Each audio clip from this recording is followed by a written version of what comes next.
I came across a trending post asking people to share the person they had failed. One of the comments caught my attention. It has to be my best friend. In my defense, her husband is exactly my type. From head to toe, he suits my taste perfectly. I fell for him at first sight when she introduced us. During the graduation party, I got them drunk and slept with him. Damn, she's a lucky bee asterisk TCH to have him. Later, I told her I went abroad, but actually, I was preparing to give birth to my baby in another city.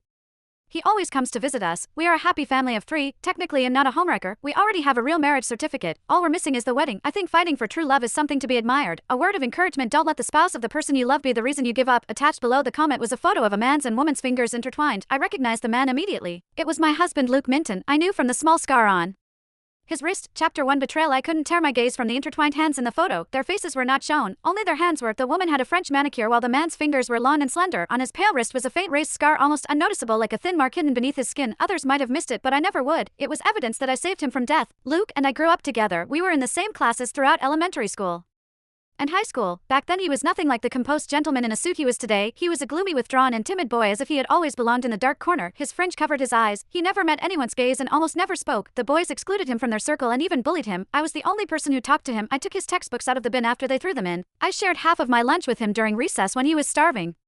During 8th grade, his parents divorced. His temperamental father made him the punching bag, venting out on him. He experienced severe depression. It was a stormy afternoon. I climbed over the fence and snuck into his yard out of worry for him. I remembered witnessing a horrifying scene when I looked into the window of the first-floor bathroom. Luke lay in the bathtub. His blood painted the bath water crimson. He cut his wrist open right to the bone with a box cutter. I broke the window and rushed inside. With shaking hands and tears blurring my vision, I called an ambulance and tried desperately to keep him alive. Later, he lay in a hospital bed, pale as paper. When his empty eyes met mine, he asked hoarsely, "Bianca, were you going to throw me away too?" I wrapped him in my arms with tears rolling down my face and promised him no ITLL never happened. Luke, he'll never abandon you. Since then, I had become the lighthouse guiding him in life. I took him to the psychiatrist, reminded him to take his medication, and stayed by his side whenever the darkness closed in again. That scar came from one of the worst moments of his life, but to me it had also become proof that we had survived the hardest years together. After high school, we started dating. We studied different subjects at different colleges in the same city, but 4 years apart did nothing to fade our feelings. We got married after graduation, and it had been another 4 years since then. He was a perfect husband. He prepared warm teas and heating pads for me during my period. A light frown on my face would make him panic. I used to think I was the happiest woman in the world, until that familiar scar appeared in a trending post written by a woman who claimed she had given birth to her best friend's husband's child. It felt so surreal that I could barely believe it, yet the truth sat there on my screen, cruelly crushing everything I once believed. Chapter 2: Social feeds. My body shook uncontrollably.